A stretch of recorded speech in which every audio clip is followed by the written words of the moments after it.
But first tonight, or this morning rather, Mumbai's big boss, verdict Maharashtra. Let me tell you why we are here this morning and why these elections matter. The Mumbai Municipal Corporation elections. It's the battle for the country's richest body because 37,000 crores is the budget of this Mumbai Municipal Corporation, more than many small states in the country. At stake is the Shiv Sena's future because the BMC is oxygen for a party that has dominated the municipal corporation for 3 decades. After losing its #1 position in the assembly elections to the BJP in 2014, the Shiv Sena wants to reassert itself. It's critical for Devendra Fadnavis and his ambitions in Maharashtra and possibly being pitched as a future national leader of the BJP. He's building himself as an independent force, and the Congress needs to recover lost ground after its 2014 debacle. Of course, Mumbai, like any other city, also needs strong local governance now to avoid sliding into further chaos. Okay, let's go to our correspondents. They're joining us at the moment in Mumbai. Kamlesh Sutar is joining me early this morning. Nikhil Wagale, Mumbai's foremost journalist, is going to be with us this morning. Also, Vidya is joining me. But I want to come to you first, Nikhil Wagale. What does this mean today for Mumbai? Is this just another election? You've been covering elections in Mumbai for almost 4 decades now. Is this one of the most crucial elections that Mumbai has seen in a very long time? Definitely, Rajdeep. This is the most crucial election for Shiv Sena, BJP, and even for Congress. For the first time in last 25 years, Shiv Sena and BJP, they are fighting separately. This is the first municipal election after 2014 Narendra Modi wave. So, Shiv Sena is testing themselves without BJP. Shiv Sena is in power in BMC for last 25 years. It is a make and break election for them. If they lose, they will lose their stronghold, and for BJP, it is an opportunity to beat Shiv Sena on their home ground. Okay, so this is a big election. Kamlesh Sutar, I presume you are somewhere near the scene of action on the ground. Voting starts at 10 a.m., but there must be excitement both in the Shiv Sena and the BJP camp because they have fought a really bitter battle this time. Where are you? Or is Mumbai typically now going to work? Today is a working day, so many people are more interested in getting that local train or bus rather than wondering who's going to win between Shiv Sena and BJP.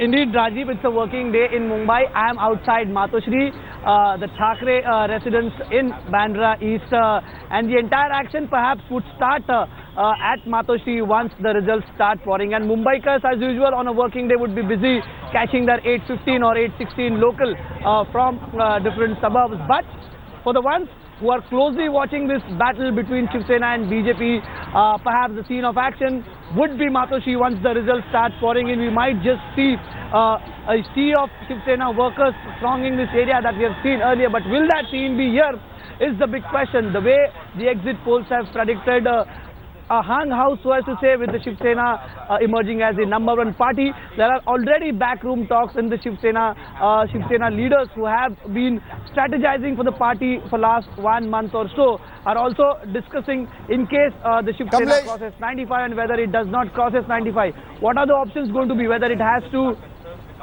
I'll come to you. We'll come to the options later. Let's just report now what we are seeing around us. Vidya joining me from the BJP headquarters in Dadar. Vidya, I don't think the BJP has staked so much on a municipal election in a very long time. Perhaps never in its long history has the BJP put so much of effort in a Mumbai election. Is there excitement there in the BJP camp? Do they actually believe they can defeat the Shiv Sena? Well, Rajdeep, I'm outside. Well, actually, I'm outside the Vasant Smriti hall, which is basically where the BJP Mumbai headquarters is. And, well, the party is really hoping to get into its spring of its time with this civic polls. And that's one of the reasons why, if you remember, Rajdeep, that, Devendra Fadnavis at one point had said that Shiv Sena wants us to show, they wanted us to see our auqat, and we will show them our auqat. And it is really the fight for the status to get into the civic polls Devendra Fadnavis was never into civic polls as much as he was into this time.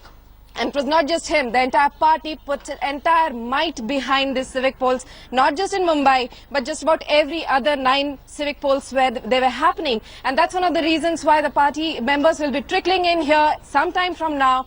It's around 9 that most people are expected, and that's from then on when the counting really starts at 10. Right. That really sees a lot of action, and they're actually preparing. The watchman here has been telling me to move my car from here because there'll be firecrackers that will be burst right here in front of this office. So that's the kind of preparations that are really happening right now. Okay, so it appears that the political parties are waking up later than journalists. We've woken up well before them, but because we want to start early. The early bird catches the worm, as they say.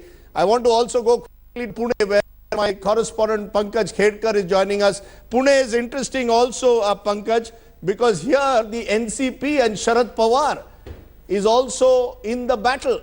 Give me a sense of Pune, a city which wakes up a little later, I presume, than Mumbai. But is there a sense of excitement as far as Pune is concerned? Is this being seen as a battle for Sharad Pawar and Ajit Pawar and the NCP?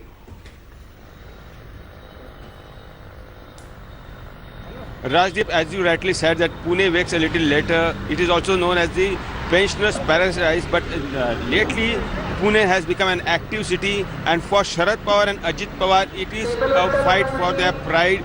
Now they have given their best in these civic elections. Surprisingly, it was after 10 years that Sharad Pawar came in the ground, like in the battlefield, and he was very active during this all this campaigning. But as you can know that Pune since 92 was Congress fort, and after 2010, since Kalmadi with so much of corruption charges, he was just outcasted. And now this year it all happens that all are eyeing that whether BJP could make place in civic corporation, as well as like not only Pune but as well as in PCMC, because PCMC has remained NCP's fort. Now this year everyone is eyeing that BJP might make its place and Pune will get its first BJP mayor. So what the results will show, the result will start trickling after the 10 o'clock. Right now I am on the Pasha I will road. come to you a little later, Pankaj. What you are saying is for the BJP in particular, this is a critical election again, because the BJP in every civic body this time is attempting to grow in this election. I'll be joined by special guest Manish Dabade from JNU, who heads a group in Delhi that focuses on Maharashtra and Maharashtra issues. Manisha Priyam, part of our political panel in this election season, is also joining us, senior academic and political analyst. Thank you both very much. Just want to get quick comments from both of you on what to expect. Why is this election so important? Normally, we don't cover civic elections with the kind of importance they do. Manish, do you believe that for Maharashtra, this is an important pointer after the 2014 assembly elections? Yeah, absolutely. I think it's a fantastic time to follow what's happening in Maharashtra. It's rightly seen as a mini assembly election in many ways because of the size of electorate involved. But most importantly, I think the stakes of the political parties themselves. Shiv Sena, again, post 2014 for the first time, and there are many firsts in this election, that it is the junior partner now in the current government, in the current scheme of things. Then ultimately, it is really about, every battle for Uddhav Thackeray, the Supremo, is about Astitva, it is about Asmita, and that is what they are fighting it out in the big way. Okay, so it's a battle for the identity of the Shiv Sena in a sense in this election. Manisha Priyam, quick response. Do you believe that this election holds any significant pointers to the future? Very, very important election. This does tell you that for the BJP, it's a coming of its own strategy. And very importantly, as you can say, it's the urban question that's coming to the forefront in India. Therefore, both the BJP and the Shiv Sena kind of propelling it from behind, a national party trying to fight a local urban election with this kind of significance. That clearly is a turning point that's being driven as much by demographic, as much as you can hear by the noise that's coming from the political parties. Remember, what the political parties do is always much of a supply side. There's lots changing on the ground, therefore, and what we need to look at, therefore, is the demand side of the citizens, of the urban citizen in Maharashtra now, that coming into its own. I'm going to come to that urban citizen as we build this up, because really many believe that civic bodies have failed to address the issues of citizens and have become increasingly unaccountable and have been used by corporators only to enrich themselves. Those are among the issues that we will talk about this morning. But